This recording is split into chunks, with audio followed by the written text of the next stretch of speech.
안녕하세요. 산야사 동의보감 큰세상 약초TV입니다. 요즘 들판에 나가보니까 들국화 많이 피어있죠. 그런데 우리 시청자 여러분들은 사실 들국화에 대해서 정확하게 알고 계십니까? 사실 들국화는 이 세상에 존재하지 않습니다. 그런데 왜 사람들이 들국화 이렇게 부를까요? 그 얘기는 사실 들판에 허드러지게 피어있는 국화과의 가을 꽃들을 아마 들국화라고 부르지만은 사실 그 개인 하나하나의 이름이 있잖아요. 근데 이름을 잘 모르다 보니까 그냥 들국화죠. 그 중에서 사실 쑥부쟁이와 구절초가 제일 많은 꽃입니다. 오늘은 그 중에서 쑥부쟁이에 대한 말씀을 드리도록 하겠습니다. 다시 말씀드릴게요. 들국화는 이 세상에 존재하지 않는다. 주로 가을에 흐드러지게 피어있는 쑥부쟁이, 구절초, 벌개미치, 개미치 또는 망초, 개망초 이런 꽃들을 그냥 이름을 잘 모르다 보니 그냥 들국화라고 부를 뿐입니다. 한방에서는 이 쑥부쟁이를 근영초라 하는 약재 이름으로 부르고 있고요. 그 외에도 종류는 키가 좀 작은 외쑥부쟁이, 또 잎이 좀 까칠까칠한 까실쑥부쟁이, 그 외에 잎이 조금 갈라져 있는 가시쑥부쟁이 등등 사실 이름은 여러 이름으로 부르고 사실 비슷비슷한 종류도 많이 있습니다. 그러나 한방에서는 모두 똑같은 약재로 사용하기 때문에 굳이 우리가 가시쑥부쟁이, 외쑥부쟁이 그렇게 안 나누어도 됩니다. 주로 햇살이 잘 들어오는 습도가 높고 이런 양지 바른 곳에 잘 자라죠. 아마 여러분들이 이 쑥부쟁이에 대한 글을 한번 찾아보면 단열생 초본이다 라고 되어 있는 것을 발견할 겁니다. 그러나 사실 단열생이라고 5년 10년을 사는 것이 아니고요, 약 2년 정도 사는 즉 월년초입니다. 이 국화과의 대부분의 꽃은 주로 약 8월에서 아마 한 10월 중순 즉 11월까지 꽃이 피고 있죠. 아마 여러분들이 보시기에는 꽃 색상이 약간 흰 것도 있을 거고 약간 분홍도 있을 거고 아마 이런 다양한 것이 있죠. 이 쑥부쟁이의 어린 수는 채취해서 아마 봄 나물로 맛있게 먹을 수 있습니다. 이 쑥부쟁이의 약성은 맛은 쓰고 따뜻한 성질이며 독은 없습니다. 그런데 사실 우리 지천에 이렇게 많이 피어있는 이 쑥부쟁이 즉 들국화가 약효가 상당히 좋다는 거 알고 계시죠? 해열작용도 뛰어나고요, 그 외에도 이조작용이 뛰어나서 소변을 잘 나오게 하고 또는 기침이나 천식 즉 윤폐작용이 뛰어나죠.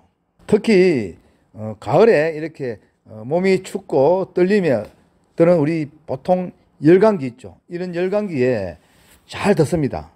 그리고 혹시 벌레가 물렸을 때 이 쑥부쟁이 꽃하고 잎을 채취해서 꾹꾹 비벼 가지고 환부에 즉 물린 자리에 한번 발라 보십시오. 시원해지고 부위도 빠지고 잘 낫기도 하죠. 즉 충독 해독 작용이 매우 뛰어나고요.